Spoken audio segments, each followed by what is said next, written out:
আসসালামু আলাইকুম এভরিওয়ান। তো দেখো সকাল সকাল বেরিয়ে পড়েছি মেয়েকে স্কুলে দিতে।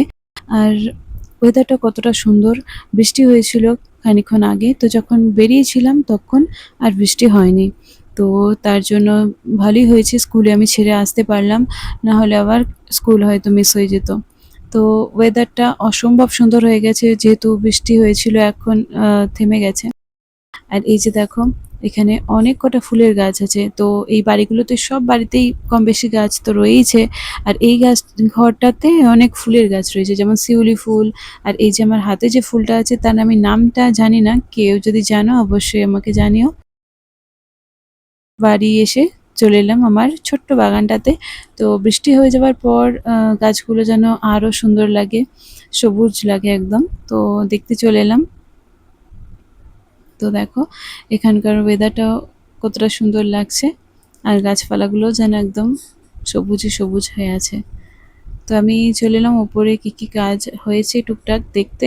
তো এই যে গ্রিলগুলোতে কালার করা হচ্ছে, তো ভাবছি এটাতে ব্ল্যাক কালারই দেওয়া হবে। তো দোলনাটাতেও দেখো, দোলনাটাতে প্রাইমার করা হয়ে গেছে। আর চারদিকটা অনেক মেস হয়ে আছে, কিছু মনে করো না, যেহেতু কাজ চলছে তাই। ভিডিওটা যারা এত অবধি দেখলে তাদেরকে অসংখ্য ধন্যবাদ। আর ভিডিওটা যদি লাইক না করে থাকো তাহলে অবশ্যই লাইক করে দিও। আর চ্যানেলে নতুন হলে অবশ্যই চ্যানেলটা সাবস্ক্রাইব করো।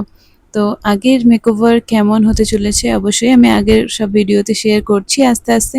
তো তোমরা যদি দেখতে ইন্টারেস্টেড হও তাহলে অবশ্যই চ্যানেলটা সাবস্ক্রাইব করো। আর অবশ্যই ফাইনাল লুক আমি শেয়ার করব, ফাইনাল মেকওভার কেমন হয় সেটা তোমাদের সাথে অবশ্যই শেয়ার করব। তো দেখো, এদিকের জামা কাপড় তো এখানেই এখনো মেলছি। তো নিচের দড়িগুলো বাঁধা হয়েছে এখন। তো এখন নিচে বাঁধছি, তো যখন আমি ভিডিওটা করেছি তখন আর কি বাঁধা ছিল না। তো এদিকে দেখো, গোলাপ গাছটায় অনেক ফুল হয়েছে, অনেক কুড়ি হয়েছে। তো তো নিজের হাতে লাগানো গাছে এরকম ধরনের ফুল বা ফল দেখতে কার না ভালো লাগে। যারা গাছ লাগায় তারাই এই ফিলিংটা বুঝতে পারবে। তো দেখো এবার চা নাস্তা করে নেব, চা নাস্তার পরে এবার সবজি কেটে নিলাম, সবজি কেটে এবার রান্না বসাবো। তো অনেক কয়েকদিন ধরেই ভাবছি একটু গ্রাম্য টাইপের কিছু রান্না করি, একটু সবজি আর কি।